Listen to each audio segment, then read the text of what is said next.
안녕하십니까. 성주 FM 92.7MHz에서 손정자의 별고울 학당을 시작하겠습니다. 예, 먼저 마음에 와닿는 한마디를 듣겠습니다. 서울 신랑과 경상도 아내가 신혼 중 국수 삶아 먹다 싸운 이야기에 대해서입니다. 신랑은 국수라 하고 신부는 국시라 하며 싸우다 잘 아는 선생님께 물었습니다. 국수는 밀가루로 만든 것이고 국시는 밀가리로 만든 것이다. 밀가루는 봉지에 담고 밀가리는 봉다리에 담는다. 봉지는 가게에서 파는 것이고 봉다리는 전방에서 판다. 가게는 아주머니가 있고 전방은 아줌매가 있다. 아주머니는 아기를 업고 있고 아줌매는 얼라를 업고 있다. 아기는 누워 자고 얼라는 디비 잔다고 말해 주었습니다. 사람을 이해하고 사랑하는 방법은 모두 같지 않다는 것을 단적으로 말해주는 내용이라고 볼 수 있겠습니다. 외간 성베네딕토 수도원 원장 박채찬 신부님이 캐나다에서 교포들에게 한 말씀입니다. 오늘은 1부에서는 고장을 빛난 사람들이고 2부에서는 성주 성산배시 화당공파와 진사공파 문중에 대한 이야기가 있습니다. 그럼 먼저 1부에 고장을 빛난 사람에서 해동청풍 장기석 선생에 대한 이야기가 있겠습니다. 선생의 자는 진여, 호는 자하, 인동장시며 안세의 후손입니다. 세헌의 아들로 철종 11년인 1860년 11월 22일 벽진면 봉계동 집실에서 태어났습니다. 어릴 때부터 성품이 온화하고 정직하며 옳은 일이면 물불을 가리지 않는 의협심이 누구보다 강했습니다. 고종 21년인 1884년 10월 칠곡군 양목면 평복동의 함양 박씨 부인과 혼인하여 가난한 가운데서도 단란한 가정을 이루고 살았습니다. 고종 광무 2년인 1898년 국군이 날로 기울어져 가는 것을 통탄하여 무식해서 큰일을 할 수 없음을 깨닫고 39살에 늦게나마 학문의 뜻을 두고 벽진면 해평동의 고종 수당 여 10년 선생에게 수학하여 44살 때 사사육경을 통달했습니다. 연구심이 깊고 지조가 굳음을 칭찬받으며 그 후 교육을 위해 전심하였습니다. 순종 영위 4년인 1910년 한일 합방설이 있자 그가 가르치던 제자들을 모아놓고 독립 국민이 어찌 오랑캐의 백성이 되겠느냐. 제군들은 충의에 신명을 바쳐야 한다라 하며 비분간계했습니다. 그해 8월 합방이 되고 11월 3일 일본 임금 명치의 생일을 축하하는 천장절 경축에 성주읍까지 나와 참석해달라고 초청장이 서우 군수와 경찰서장 이름으로 전달되었습니다. 일본을 오랑캐 나라로 섬기는 선생이 경축식에 나갈리 만무했죠. 며칠 뒤 이번에는 국경 반대자로 호출장을 보내어 성주 경찰서에 출두를 명령하였습니다. 선생은 심부름 온 경찰관을 호통치며 호출장 뒷면에 내 목이 끊어지는 한이 있더라도 원수놈의 부름에 발을 옮길 수 없다라 써서 되돌려 보냈습니다. 이를 본 경찰서장은 대노해서 수십 명의 경찰관을 보내 결백하여 오게 명령하였습니다.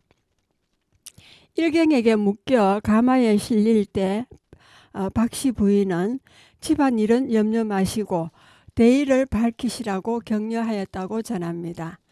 1910년 12월 7일 성주경찰서 유치장에 수감된 날로부터 그들이 주는 음식을 전폐하였습니다. 신문에 답하기를 나는 조선 사람이요 일본 국왕은 우리 국가의 적이다. 합방하던 날 죽지 않은 것은 동포가 단합하여 너희 놈을 경멸하기 위함이다라 하여 그들의 간담을 서늘하게 하였습니다.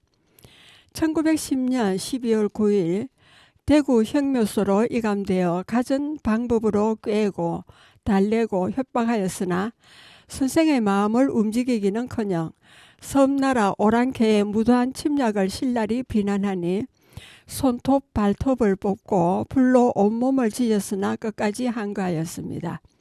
1911년 1월 5일 식음을 전폐한 지 27일 만에 두 눈에 피눈물을 흘리면서 나라 잃은 서름을 아는 채 그 추운 겨울 얼음장 같은 옥중에서 눈을 감았으니 향년 52살이었습니다. 이튿날 장례차가 대구 시가에 나올 때는 모든 점포가 문을 닫고 남녀노소가 거리에 나와 통곡하니 그 수가 만여 명에 이르렀다 합니다. 1911년 3월 8일 경북 도내 유림 만여 명이 모여 장례식을 거행하며 만장이 천여 개요 제문이 백여 개였습니다. 그 후 전국 유림에서 의논하여 선생의 충의와 절개를 기리기 위해 백이숙제, 백세 청풍비를 모방, 높이 10석자, 넓이 5자의 해동 청풍비를 선생이 살던 집신 자양산에 세웠습니다. 이 비문의 글은 심상 김창숙이 짓고 글씨는 이동흠이 썼습니다. 이듬해 4월 26일 성주 경찰서로부터 장기석은 일생 동안 일본을 반대하였으며 해동 청풍비는 조선 민족 사상을 고취하는 것이므로 파괴한다라는 전갈이 왔습니다. 이 소식을 들은 박씨 부인은 태연자역하였으나 동네 사람들은 부인의 거취를 주시하였습니다. 그것은 선생의 장례날 묘퇴에서 자결하려던 것을 만류하여 견디어 온 부인이었기 때문입니다. 그러나 박씨 부인의 마음속으로는 이미 남편의 뒤를 따르려는 결심이 되어 있었던 것입니다. 그날 밤 자정 목욕 재개한 부인은 아무도 모르게 부군의 묘 앞에서 목매어 자결하였습니다. 이 또한 얼마나 장하고도 슬픈 일인가. 이튿날 예상대로 무장한 외계영 10여 명은 석공을 데리고 와서 해동 청풍비를 부수어 근처 냇가에 버리고 갔다고 합니다. 박씨 부인의 죽음으로 또 한 번 세상이 떠들썩할 것을 두려워한 일반 경찰은 검시한 후에 조객을 엄검하고 즉시 공동묘지에 매장하게 했습니다. 광복 후 1946년 봄 문인 장진영이 상경하였을 때 김창숙 선생이 해동 청풍비를 복구할 것을 의논한 후 외경이 부순 비를 찾아 모아 쇠조각으로 이어 세우고 심산 김창숙이 다시 비문 뒷글을 짓고 백번 김구가 글씨를 썼다 합니다. 이어서 도내 유림들이 박씨 부인의 충렬을 기리기 위해 해동 청풍비 옆에 박씨 부인 기열비를 정인보가 글을 쓰고 김우진이 글씨를 세웠다 합니다. 그리고 가상군수 정시 선생의 순국에 대한 이야기가 되겠습니다. 선생은 청주 정시로 자는 덕원, 호는 배구이고 처사 정노의 아들로 한강의 8대손입니다. 영조 44년인 1768년 수륜면 수성동 간말에서 태어나 순조 11년인 1811년 가산 군수로 홍경래의 난에 순국했습니다. 정조 22년인 1799년 묵가에 급제하고 선정관이 되었다가 훈련은 주부, 조총부, 경력 등을 역임하고 순조 11년인 1811년 가산 군수로 임명되었습니다. 그해 겨울 홍경래가 광부들을 모아 난을 일으키니 가산이 온통 적의 소굴이 되었습니다. 그의 도당뿐 아니라 관청의 군교 사령들까지도 적에 가담한 자가 많았습니다. 홍경래 도당은 밤에 관청으로 몰려가 군수가 잠자는 방으로 들어와 칼을 들이대며 관인을 내놓으라 협박하였습니다. 선생은 무릎에 칼을 맞고도 관인을 오른손에 쥐고 완강히 거절하니 적은 칼로 그의 오른팔을 쳤습니다. 팔이 떨어지자 선생은 왼손으로 관인을 집어 내 머리는 너희들에게 줄지언정 관인을 줄 수 없다 하고 다시 거절하니 적은 칼을 휘둘러 난도질하여 죽게 하였습니다.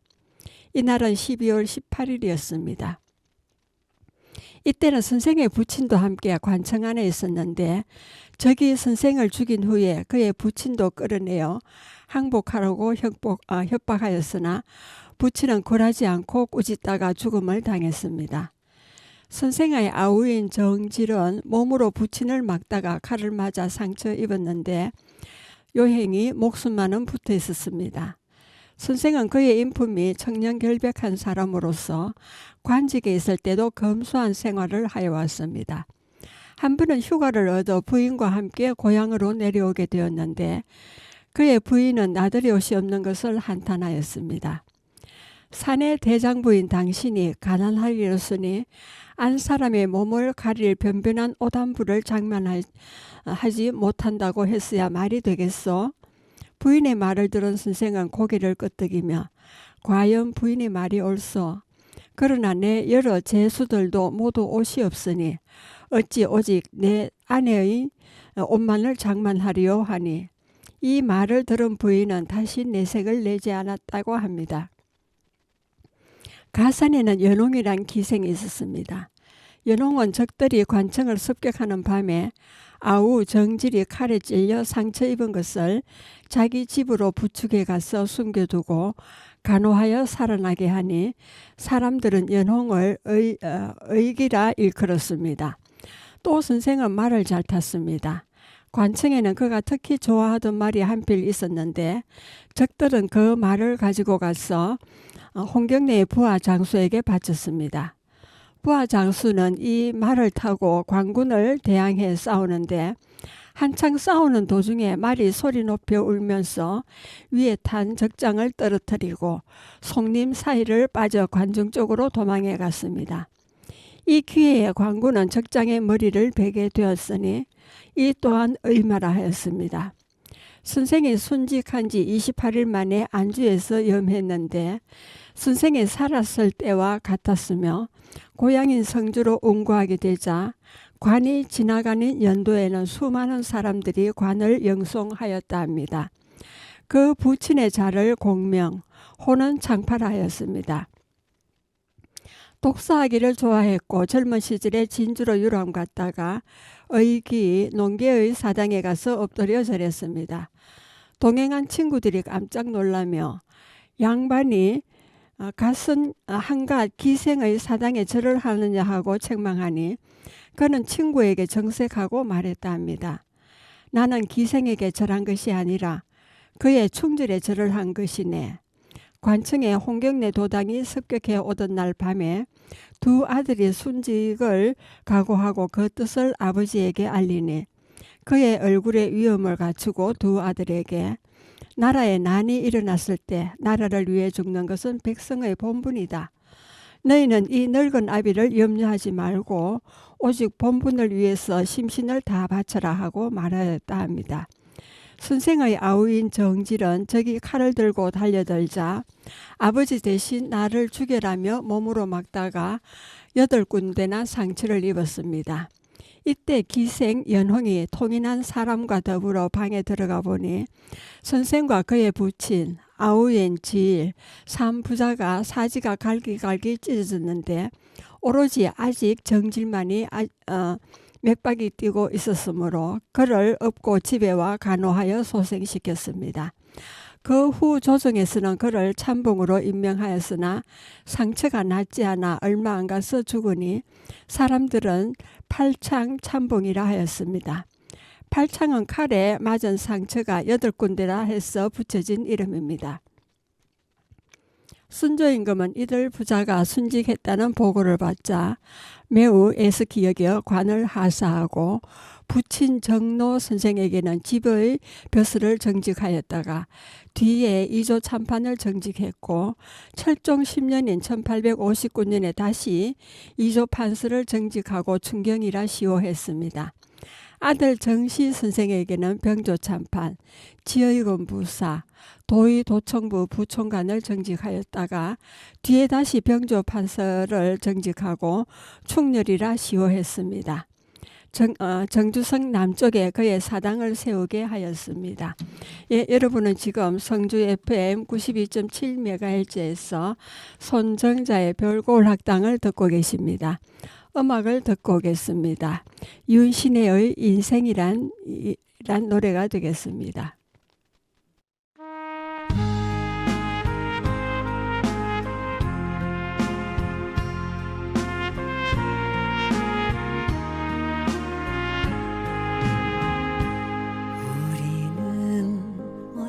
존재인가 어디서 왔다 어디로 가나 아무리 몸부림쳐도 인생이란 알 수가 없네. 험한 길도 가게 되더라. 좋은 길은 보이질 않고 비가 올 땐 비를 맞고 눈이 올 땐 눈도 맞았네. 살아갈수록 눈물이 살아갈수록 외로움이 웃어도 가슴이 아프다. 검은 머리만 하얘지니까 가만히 생각해보니 당연한데 왜 눈물이 날까.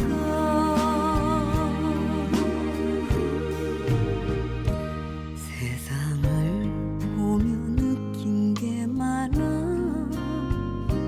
지친 세상에 사람들 보며 욕심을 버린 후 알았네.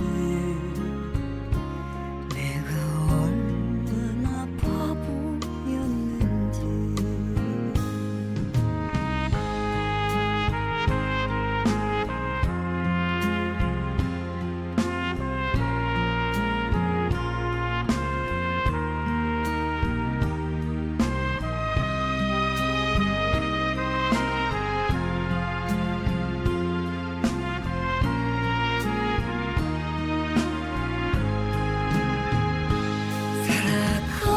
살아갈수록 눈물이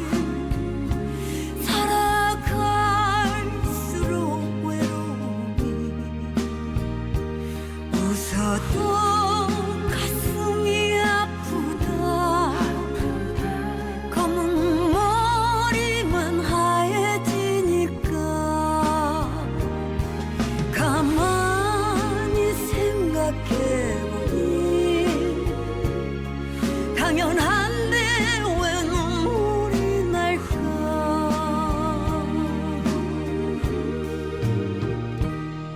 어제보다 오늘이 좋아. 또 다른 희망이 있으니 당신만 내 곁에 있다면 뒤늦게도 나는 행복해. 당신만 내 곁에 있다면 뒤늦게도 나는 행복해. 뒤늦게도 나는 행복해.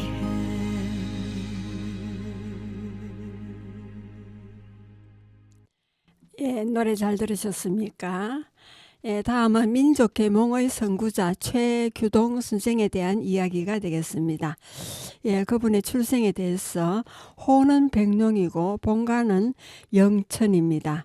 그리고 최무순 후손의 장남으로 고종 19년인 1882년 가천면 창천동에서 태어났습니다. 어릴 때부터 엄격한 가정교육으로 일찍이 한학을 배워 8살에 성녀나무를 보고 한시를 짓고 10살에 사서백가를 모두 외웠다 하여 신동이라 불렸습니다. 선생은 서당에서 배우는 것만 가지고는 만족하지 못해서 아침에 글을 배우고는 동네에 있는 한약방에 가서 온종일 한약 처방을 배우고도 저녁에 돌아와 서당 선생 앞에서 아침에 배운 것을 청산유수같이 외워 보이기도 했다고 합니다. 더욱이 당시 복잡 미묘한 우리나라 형편이나 국제 정세 아래 15, 16세 소년으로 한학 정도만으로는 만족할 수 없었던 선생은 청운의 꿈을 안고 서울로 올라가 광신 사업학교를 졸업하여 신학문을 배웠습니다. 그리고 선생의 신념과 교육활동입니다. 신구 지식을 탐구하기에 부단히 정진한 선생은 과학기술의 발달이 곧 국가 발전의 원동력이라는 것을 깨달았습니다. 나라의 광복, 민족의 발전은 오직 과학교육에 있다고 생각하여 그 생애의 전반은 나라를 잃지 않으려고 싸웠고 후반은 나라를 도로 찾으려고 싸웠으니 그 중심 사상도 입교, 구국, 재민의 정신이었습니다. 1905년 을사보호조약이 체결되자 비분을 참지 못하여 민족의 실력을 양성하고 인재를 배양하는 것만이 장차 나라를 다시 찾을 첩경이 된다는 굳은 민족적 신념 아래 평야의 대성학교를 이룩하여 안창호, 조정환과 함께 교폰을 잡고 오후에나 휴일에 틈만 있으면 청량학교 설립에 정성을 쏟았습니다. 1909년 휘문, 기호, 융희, 종항, 오성, 김영학교에서 후세 교육에 전념하였습니다. 특히 그의 전공 과목인 수학 강의는 너무나 탁월하여 최대수란 이름이 장안에 널리 퍼졌습니다. 1918년 5월 중동학교를 설립하고 교장이 되어 민족의 앞날을 걸머질 인재 양성의 전력을 경주하였습니다. 1919년 2월 선생은 우리나라에 최초 중등교육 수학 신교과서를 지어 수리교육의 새로운 기원을 마련했습니다. 세계적으로 알려진 육서 시문을 편찬했고 가능하는 데에도 물심양면으로 큰 힘을 썼습니다. 일제의 눈을 피해 교육 시찰이라는 명목으로 덴마크의 코펜하겐에서 열리는 세계 언어학자 대회에 우리 대표로서 정인섭을 보내어 민족의 얼이 담긴 우리의 말과 글의 우수성을 세계 만방에 자랑함으로써 독특한 말과 글을 가진 문화민족으로서 부당하게 치욕을 당하고 있음을 호소하는 하나의 독립운동의 계기를 마련하고자 온갖 심려를 기울였습니다. 3.1운동 이후 민립대학 설립운동을 일으켜 그 취지의 선정과 발기인 모집을 위해서 크게 활동하였습니다. 그리고 1945년 해방이 되자 많은 인사들이 허영과 정치에 대한 야망에 부풀어 교육계를 떠났지만 선생은 굳굳하게 교육계를 지켜나가며 미 군정 학무국 자문기관인 한국교육위원회 조직에 일반 교육 분야 대표위원으로서 어려운 문제들을 해결하는 데 공헌했습니다. 1947년 조선교육연합회가 결성되자 선생은 초대 회장으로 선출되고 정기 간행물인 새 교육을 발간하여 전국의 교육자들이 새로운 교육 사조의 이해와 폭넓은 지식 습득으로 산 교육을 여행할 수 있게 하였습니다. 1949년 1월 초대 국립서울대학교 총장에 취임하여 우리나라 최대의 국립종합대학교로서 이 나라 정치작업의 인재 배출을 위한 영재교육 전당으로서의 면모를 갖추고 기반을 닦기도 했습니다. 조선전기공업중학교를 설립, 과학, 기술 교육에도 공헌했습니다. 향교재산위원, 국회선거위원, 법전편찰위원을 역임했고 국정에도 참여하여 건국사업에 성실을 다하였습니다. 1950년 6.25 동란 때 북계에 납치되어 평양 감옥에서 1950년 10월 6일 옥사하니 향년 69살이었습니다. 선생이 말한 스승의 길에 대했습니다. 가르침의 성직을 가진 우리의 앞길은 결코 순탄한 순로가 아니요 빛없는 길이다. 거기에다 물질적 우대도 사회적 영예도 없다. 그의 운명은 일평생 가난뱅이와 싸우는 무명의 전사이며 과수 밑에 묻히는 걸음과도 같은 것이다. 거기에는 한 희생의 대가로 부귀 공명이 가져올 수 없는 커다란 기쁨이 있다. 이것은 참된 교육의 완수로서 훌륭하고도 아름다운 열매를 가져오기 위한 자아를 죽이는 시의 행복이더라고 했습니다. 그리고 문화훈장과 건국훈장을 주서받았습니다. 평생을 청빈하게 유경에 전념하면서 독립을 위해 민족교육의 선두에 섰던 선생에게 1968년 2월 20일 정부에서는 문화훈장, 대한민국장을 주서하고 독립유공자 건국훈장, 국민장을 주서했습니다. 그리고 선생에 대한 일화 및 후세에 주는 교훈에 대했습니다. 먼저 어느 날 학부형이 입학 사례금조로 금일봉을 보낸 일이 있었습니다. 선생은 곧 받은 적 나의 청렴함이 상할 것이요 물리친 적 공경함이 안 될지라. 그러나 차라리 공경함이 안 될지언정 내 평생 지킨 청렴을 상하지는 못하겠노라 하고 돌려보냈다고 합니다. 그리고 다음으로는 선생의 혹심한 생활고를 보다 못한 당시의 중동학교 격리부장이었던 권오익은 교장의 성낙 없이 20월을 성봉 150원을 170원으로 하였더니 선생은 월급 봉투를 받아들고 나를 불러 권 선생의 뜻은 잘 알겠소마는 내가 교장으로서 총독 정치 밑에서 교장 구실을 제대로 못하고 봉급만 축내는 시위 전록하고 있는 판에 어찌 나라를 유익게 하고 제 몸을 살찌게 하는 천국 비기를 할 수 있겠소 하면서 심각한 표정을 지으며 20원을 반환하였다고 회상하고 있습니다. 그리고 다음으로 선생은 키가 작으나 단단한 체구와 소탈한 양복에 안경을 쓰고 대수를 가르치는데 일주일에 주 야간 60시간의 강의에 월급도 근소한 모양이어서 조밥 도시락을 항상 지참하였다고 제자들은 회상했습니다.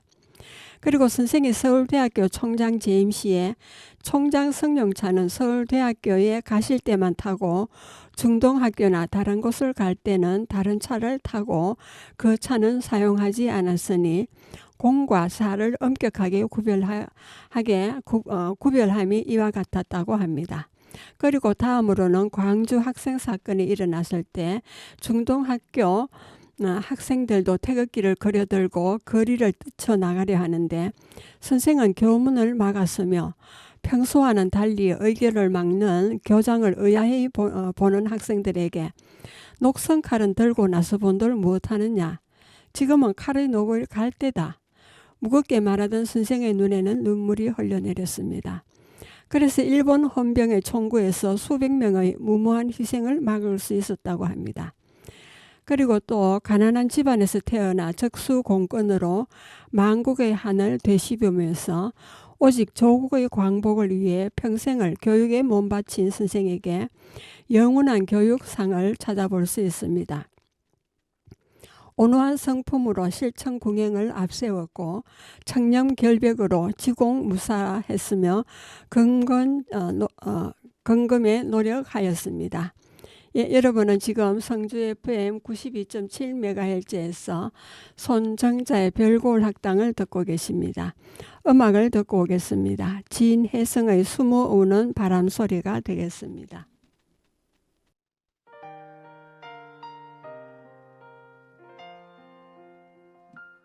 갈대밭이 보이는 언덕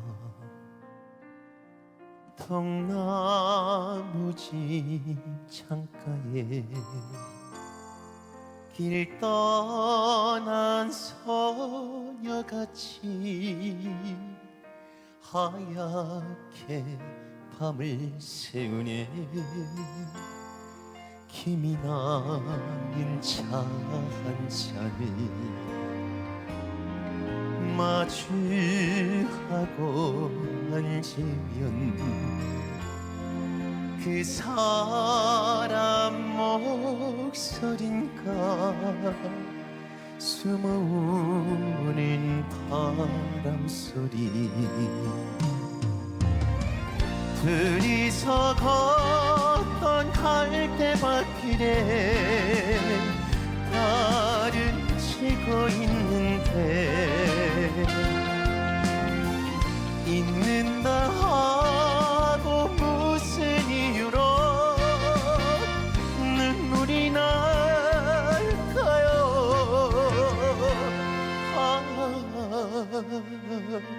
길 잃은 사슴처럼 그리움이 돌아오며 쓸쓸한 갈대숲에 숨어오는 바람 소리.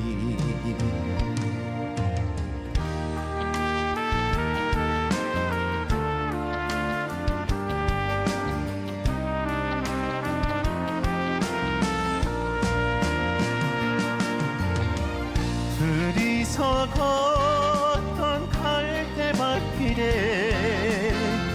달은 지고 있는데 잊는다 하고 무슨 이유로 눈물이 날까요.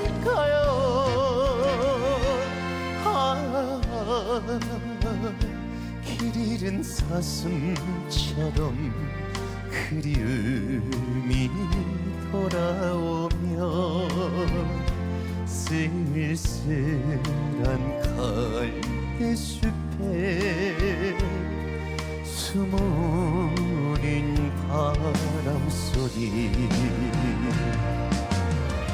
둘이서 걷던 갈대밭길에 달은 지고 있는데 잊는다 하고 무슨 이유로 눈물이 날까요.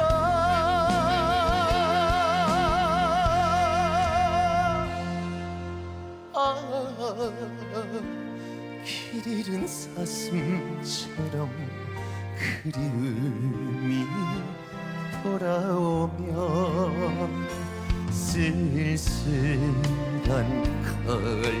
갈대숲에 숨어오는 바람 소리.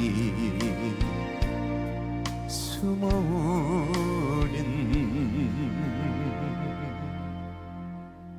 바람 소리.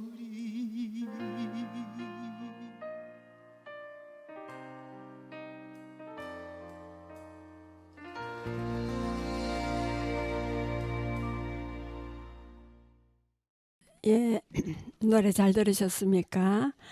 예, 이번에는 2부가 되겠습니다. 성주 군내 성시별 관양 유래에 대했습니다. 오늘은 성산, 성주 배시 화당공파 문정에 대한 이야기가 되겠습니다.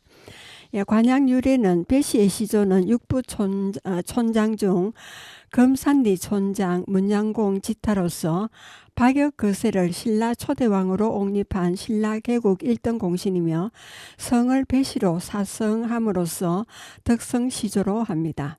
그러나 문양공 이후 고증할 자료가 실전되어 그의 후손으로 왕건을 고려 초대로 추대하여 고려 개국 1등 원훈에 서원된 무열공 배현경을 모든 배시의 중시조로 합니다.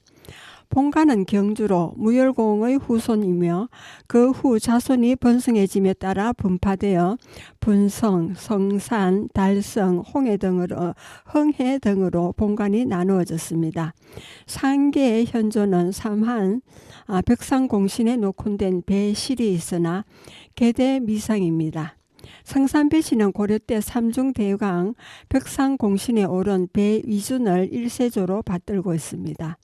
배위준의 현손인 배인경은 고려 원종 때 한림학사로서 어전에서 홍범, 원령, 중령편을 강독하였습니다. 28세 때 보문각 직학사가 되어 충렬왕에게 논어를 강하였고 충선왕 때는 지추민원사에 올랐습니다. 원로하여 치사고자 하니 왕이 만류하며 경은 대대로 공신의 자손으로 선조의 은총을 받은 노신인데 어찌 나를 멀리하려 하는가 하며 궤장을 특사하였습니다. 충수광 즉위 후 치사하고 귀양하게 되자 흥완부흥군에 봉해진 연유로 성산을 관양으로 삼아 계대성손하고 있습니다. 그리고 세계 분포에 대했습니다. 흥암부흥군 배인경은 장남이 고려말 추밀원사를 지낸 배문적이고 차남으로 사만벽신 공신에 봉해진 배문적 형제가 크게 현달하여 성산 배시의 양대 산맥을 이루었고 후손이 세가하고 있습니다. 배문적의 현손인 화당공 배규는 6세손 배진기의 참봉공파는 성주 거문에 대가 옥하리에 선남 명포 용암 중거 상거 등지에 상거하고 있습니다. 배문적의 현손인 5세손 배숙의 매곡공파는 오랑보동과 초전 칠선 등지에 세가하고 있습니다. 배문적의 현손인 배규의 손자 배윤선은 직장공파로서 성주 사동에 세가하고 있고요. 배규의 차자 배윤의 직제학공파는 대가 상삼 등지에 살고 있습니다. 배문적의 현손인 진사공 배현은 8세손인 배문덕의 서안공파는 대가 후포 전인, 가천, 중산, 초전에 세가하고 있습니다. 배문적의 6세손 배경념의 정절공파는 성주 견동에 집성 세가하고 있습니다. 배무적의 6세손 배경명의 미연공파는 성주읍에 살고 있고요. 그리고 인물 소개입니다. 시조 배지타는 시호가 문양이며 육부촌장 중 금산리 촌장으로 박역거세를 신라 초대왕으로 옹립하여 신라 개국 1등이고 배시를 사승받았습니다. 장렬왕으로 추봉되었고 경주시 탑동의 경덕사와 양산제 등에서 향사하고 있습니다. 그리고 중시조 배현경입니다. 시호가 무열이고 왕건을 고려 태조로 추대하여 고려 개국 1등 원운에 서운되었습니다. 고려 성종 14년인 995년 태조묘에 배양되고 평양 태백산성에 태사사를 세워 사철상을 주립하고 매년 춘추에 향사합니다. 칠곡군 가락산에 신도비와 설단하여 향사하고 있습니다. 그리고 배실이 있습니다. 무열공의 후손으로 사만벽상공신에 녹혼된 분입니다. 그리고 배위준이 있습니다. 배위준은 파조 고려 삼중대광 벽상공신에 서운된 1세조입니다. 그리고 배인경은 덕관조 고려 원종 때 한림학사, 충렬왕 때 보문관 직학사, 충선왕 때 추밀원사를 지낸 후 충수광 때 치사, 성주의 고호인 흥암부흥군에 봉해졌습니다. 성주읍 경상리 흥안제에 유허비가 있고 숭덕사에 매년 향사하고 있습니다. 배문적이 있습니다. 흥안부흥군 배인경의 장남으로 판중추 원사를 지낸 분입니다. 그리고 배진손이 있습니다. 호는 아당이고 고려 말에 문과에 급제하여 여러 관직을 거쳐 판공부사를 지냈고 조선 태조가 자헌대부 공조 판서를 제수했으나 벼슬을 버리고 응거하여 학문에 전거하여 유도 전가하였습니다. 용암면 조국에 묘비가 있고 모도제에서 매년 향사하고 있습니다. 그리고 배규가 있습니다. 화단공은 포원 정몽주의 문화에서 수학하였습니다. 고려 우왕 8년인 1382년 문과에 급제 사헌부 장령 등을 거치고 세종 때 지뢰 현령으로 나가 치정이 청백하였습니다. 그 후 은교를 거쳐 이조 참의에 승진되고 사관은 대사관을 역임했습니다. 문장이 탁월하여 세인이 관서의 공자로 칭하였고 덕으로 교화하에 송사가 없었습니다. 실기 1권이 있고 삼강서원에 제항되었습니다. 좌의정 충익공 김종서 장군이 외손자입니다. 그리고 배한이 있습니다. 1414년 문과에 급제하고 세종 1년인 1419년 예문관 검열이 되고 정언을 거쳐 성균관 직강, 성정원 성지가 되었습니다. 이어서 가선대부 사관은 자사관 겸 지재교를 지냈습니다. 문장이 뛰어나고 청백하기로 유명하며 만년의 벼슬에서 물러나 사우들과 경서를 토론하였습니다. 그리고 배윤이 있습니다. 태종 11년인 1411년 무과에 급제하여 사헌부 장령을 거쳐 세종 15년인 1433년 사관은 대사관을 지내고 집현전 직지학 겸 지재교를 지냈습니다. 공이 별세하자 정부인 수성나씨는 주자 가례에 따라 상례를 치르고 묘하에 막을 짓고 삭발하여 정렬을 종신토록 지키니 왕이 천문하고 정렬을 내려 대가면 상삼에 있습니다. 그리고 배윤겸이 있습니다. 단종 2년인 1554년 문과에 급제하여 춘추관 교리를 역임하였고 절제 김종서 파화로 사임하고 검언에서 두문불출 언돈하였습니다. 세조로부터 태일전 직강 벼슬을 제수받았지만 6일 만에 사직하고 응가하였습니다. 그리고 배성경이 있습니다. 호는 설송이고 의지와 기계가 영민하고 재주와 기량을 갖춘 성균 진사로 덕행과 학문이 출중하여 향인이 추종하였습니다. 대가면 삼산에 구적표비가 있습니다. 그리고 배경보가 있습니다. 배윤경의 장남으로 벼슬을 장사랑을 지냈고 차자인 배타는 종사를 받아서 사마시 생원과의 장원으로 합격하였습니다. 선남 명표에 묘가 있습니다. 배도는 1516년에서 1589년까지 생존한 분으로 호는 매곡이고 희재 이은적 문화에 수학하여서 명종 5년인 1546년 사마시에 합격했습니다. 퇴계 이항의 추천으로 성평 교수로 제수되자 사양하고 매곡에 응가하며 학문 강마에 열중하여 호남 사언으로 추앙되었습니다. 문집 1권이 있고 미강서원에서 향사합니다. 그리고 배진기가 있습니다. 기질이 온순하고 성정이 관대하였고 참봉에 제수되었으나 나가지 않고 처사로서 장질 배경념이 대구로 이거하자 정조부 태일전 직강 배윤겸의 고택에서 가풍을 이었습니다. 그리고 배지담이 있습니다. 1562년에서 1642년까지 생존하신 분이고 호는 서암입니다. 매곡공의 아들로 벼슬은 통등당을 지냈습니다. 그리고 배번이 있습니다. 1562년에서 1642년까지 생존하신 분이며 호는 서암이고 임진왜란 때 성주 성암에 이거하여 세상 영달을 버리고 자손에게 강학을 전수하였습니다. 그리고 배건상이 있습니다. 1638년에서 1690년까지 생존하신 분이고 호는 귀암이고 학문을 숭산하고 근검하여 가운을 복원하고 인품이 고급 고결하였으며 품계가 통정대부였습니다. 그리고 배석이가 있습니다. 1532년에서 1600년까지 생존하신 분이고 호는 삼원, 지조와 덕행이 출중하였고 검소하고 욕심이 없고 인품이 고결하여 스스로 덕과 의를 세워 항상 경계하여 세인의 추정을 받았습니다. 그리고 배덕추가 있습니다. 호는 성함이고 천품이 온순하고 잠심경악하였고 우예가 돈독하여 세인의 본보기가 되었으며 지우 배석황은 천성이 효순하고 학문이 종료하였습니다. 인품이 고결하고 세인의 추종을 받았고요.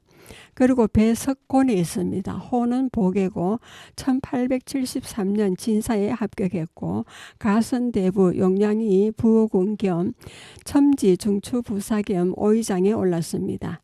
일기와 시, 서, 논의설, 훈계 두 권의 문집이 있습니다. 그리고 배상현이 있습니다. 호는 죽포고 천성이 온순하여 교자질 유법도 하였으며 여물무경하니 향리에서 현자라 칭하였습니다.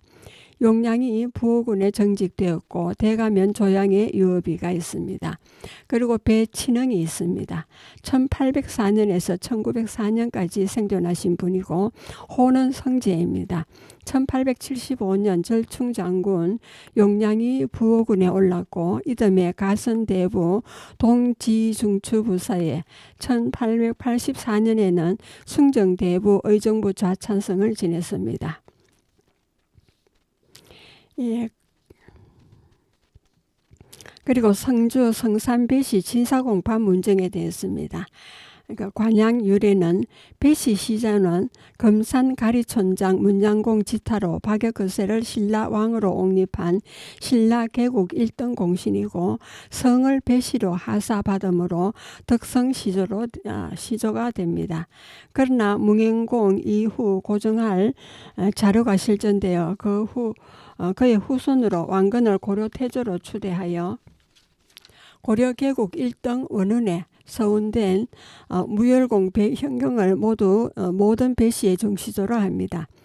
상산 배시는 고려 때 삼중대광 벽상공신에 오른 배위준을 1세조로 받들고 있습니다.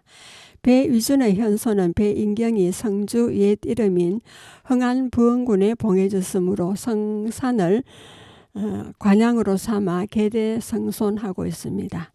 그리고 두 번째로 세거 분포입니다. 흥완부흥군 배인경은 장남으로 고려말 판추밀 원사를 지낸 배문적이고 차남은 삼안벽상공신 배무적 형제를 두었습니다. 이들 형제가 크게 현달하여 성산배시의 양대 산맥을 이루었고 후손이 성주에 세거하고 있습니다. 그리고 판추밀 원사 배문적의 현손인 진사공 배현의 8세손인 배덕문의 세안공파는 대가후포 전인 가천중산 초전에 세거하고 있습니다. 그리고 인물 소개가 있습니다. 배문적입니다. 흥안부흥군의 장남으로 판중추원사를 지냈습니다. 그리고 배진손이 있습니다. 배문적의 손자이고 호는 아당이며 고려 말의 문과에 급제해서 여러 관직을 거쳐 판공부사를 지냈습니다. 조선 태조가 자한대부 공조 판수를 제수했지만 벼슬을 버리고 응거하여 학문에 전념하며 유도 전가하였습니다. 용암면 조국에 묘비가 있고 묘도제에서 매년 향사하고 있습니다. 배문적의 정손이자 판수공 배진손의 삼남인 수당 배현은 태조 5년인 1396년 성균 진사에 합격하여 덕을 세우고 학문을 크게 이루어 성균관에 나아가 학생들을 가르치니 효제 충신의 모범이 되었고 성덕을 흠모 존경하였습니다. 대가면 후포에 단비를 세우고 향사하고 있습니다. 그리고 배치가 있습니다. 이분은 청백리로 조선 세종 때 묵가에 급제했고 수군 만호, 울산 군수, 절충장군, 경상좌도 수군 총병마사를 지냈습니다. 정사를 공평하게 처리했고 청렴결백하여 사림에서 청백리로 추앙하였습니다. 그리고 배덕문이 있습니다. 1526년에서 1603년까지 생존하신 분으로 호는 서암입니다. 10살 때 칠봉 김희상 문화에서 성리학을 배웠습니다. 명종 8년인 1553년 문과에 급제해서 현감, 형조, 좌랑, 언양, 영덕, 고부 군수를 그리고 사제, 감정, 한성, 서윤 등을 두루 역임했습니다.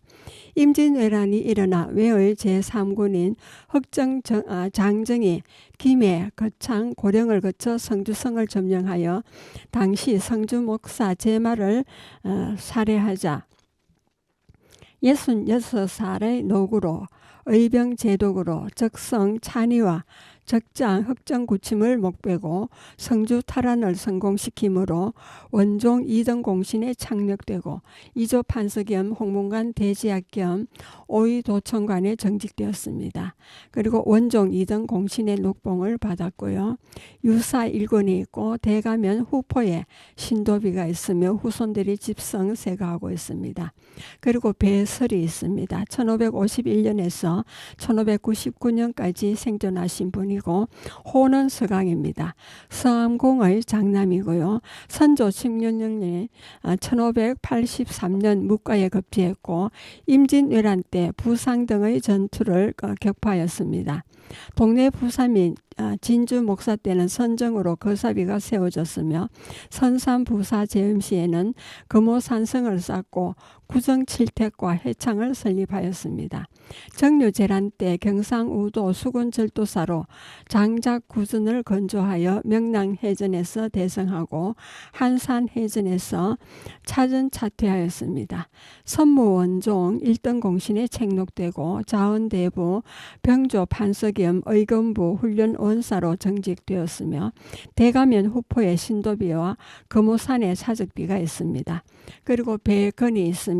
1555년에서 1592년까지 생존하신 분으로 호는 고암입니다. 서암공의 자남이고요. 음보로 선무랑 17에 오르고 임진왜란시 장형인 선산부사 배설이 금산 연암현에서 만나자고 분부하여 도중에 적군을 만나 치열한 싸움을 하다가 순절하였습니다. 후포에 유비가 있습니다. 그리고 배접이 있습니다. 1564년에서 1598년까지 생존하신 분으로 호는 명암입니다. 서암공의 아들로 선조 23년인 1590년 호방별과에 급제하여 선무사를 지냈습니다.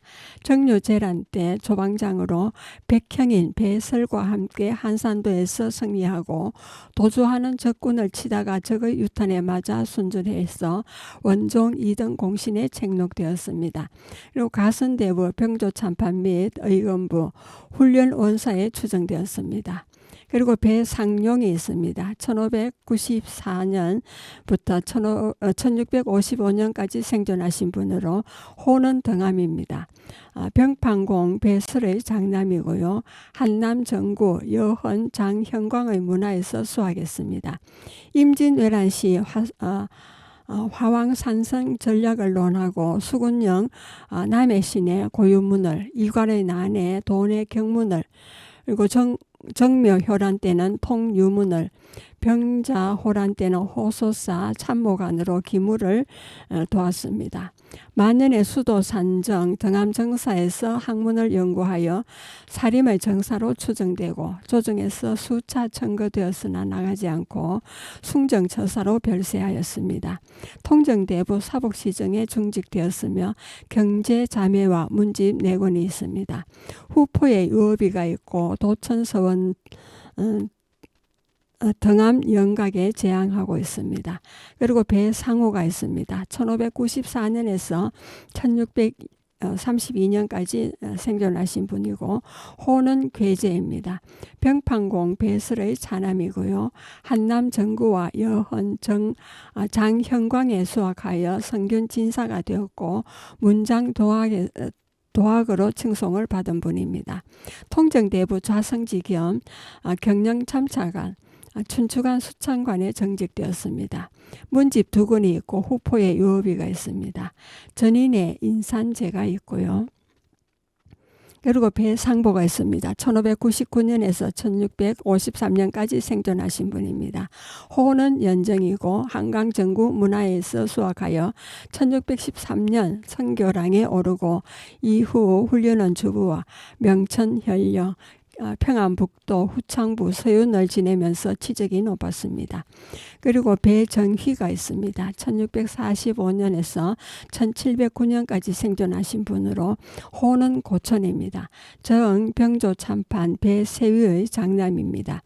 미수 허목의 문화에서 종료했고 1673년 문과에 올라 사관은 정은 및 헌납 그리고 사원부 자평과 장령을 지냈습니다. 강계 부사 재임 때의 선정으로 동비가 세워졌습니다. 이후 의주 목사, 장혜원 판결사, 성지, 경원 부사정을 지냈습니다. 바른말을 잘하여 진상지호라 칭해졌습니다. 회로동에서 향약 연구에 힘썼고 성리, 문답, 변화 기지설, 섭정설, 문설, 위치설, 개법설, 개병설 등을 절술하였습니다. 만년에는 식호정에서 독서를 강연했고 문집 5권이 있습니다. 필법 정묘로 성산 배문을 더욱 빛냈습니다. 그리고 배석희가 있습니다. 1653년에서 1709년까지 생존하신 분으로 호는 겸옹입니다. 그리고 정통정대부 좌성지 배세면의 아들로 성품이 성실하고 인정이 많았으며 명민해서 학문이 해박하고 언행이 신중하였다 합니다. 예빈시 별제를 지냈고 유고 2권이 있습니다. 예, 여러분은 지금 성주 FM 92.7MHz에서 손정자의 별골 학당을 들으셨습니다. 마지막 음악을 듣겠습니다. 조항조의 정령이 되겠습니다.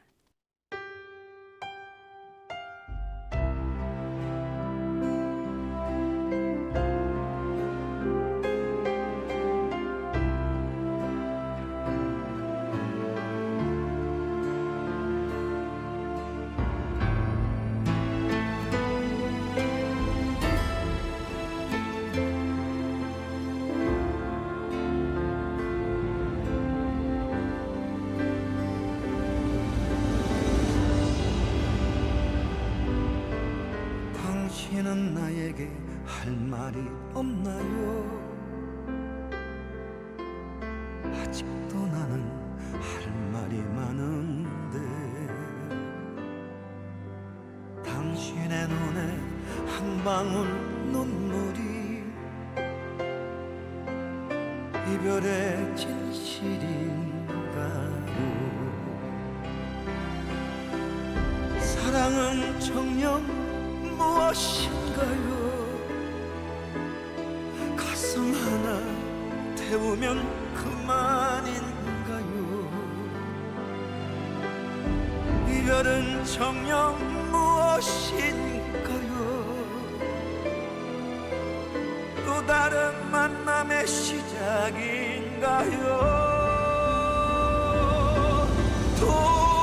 돌아서는 그대 마지막 눈물에 나는 바람되어 웁니다.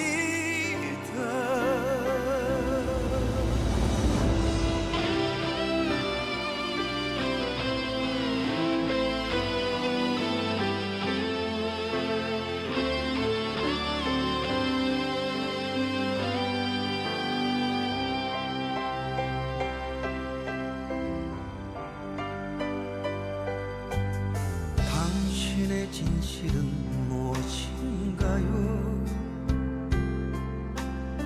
나에겐 오직 당신뿐인데 우리가 나눈 사랑의 기쁨이 이별을 막을 수는 없었나요? 사랑은 정녕 무엇인가요? 가슴 하나 태우면 그만인가요? 이별은 정녕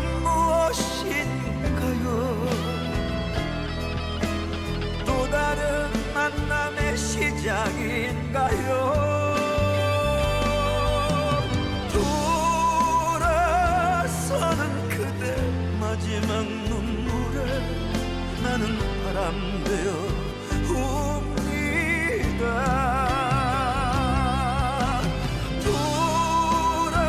돌아서는 그대 마지막 눈물에 나는 바람 되어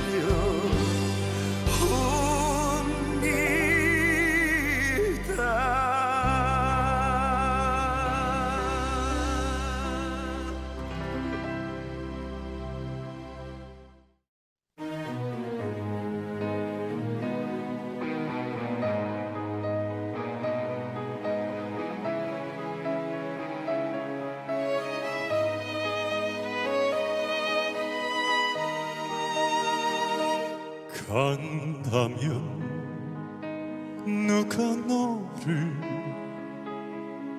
못 보낼 줄 알고 가라지.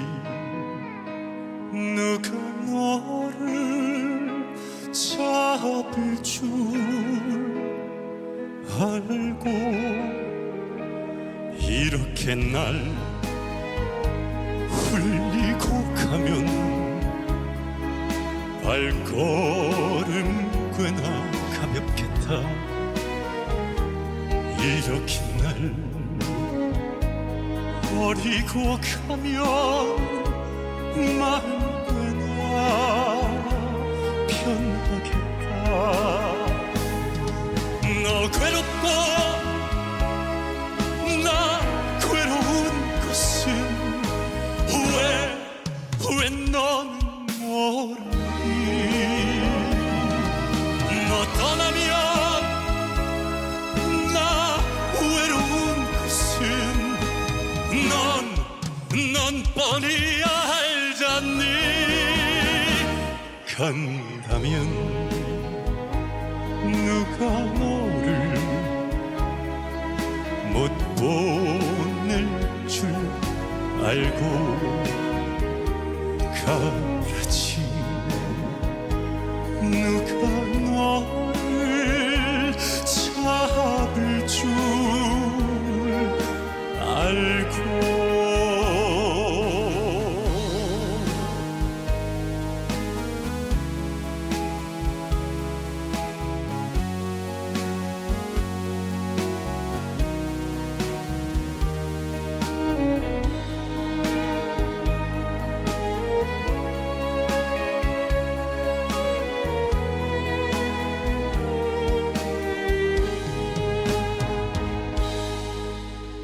너 괴롭고 나 괴로운 것은 왜 너는 모르니.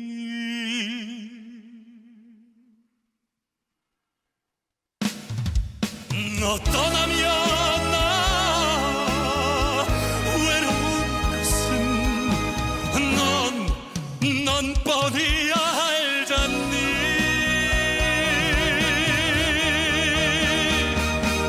간다면 누가 너를 못 보낼 줄 알고 가라지. 누가 너를 잡을 줄 알고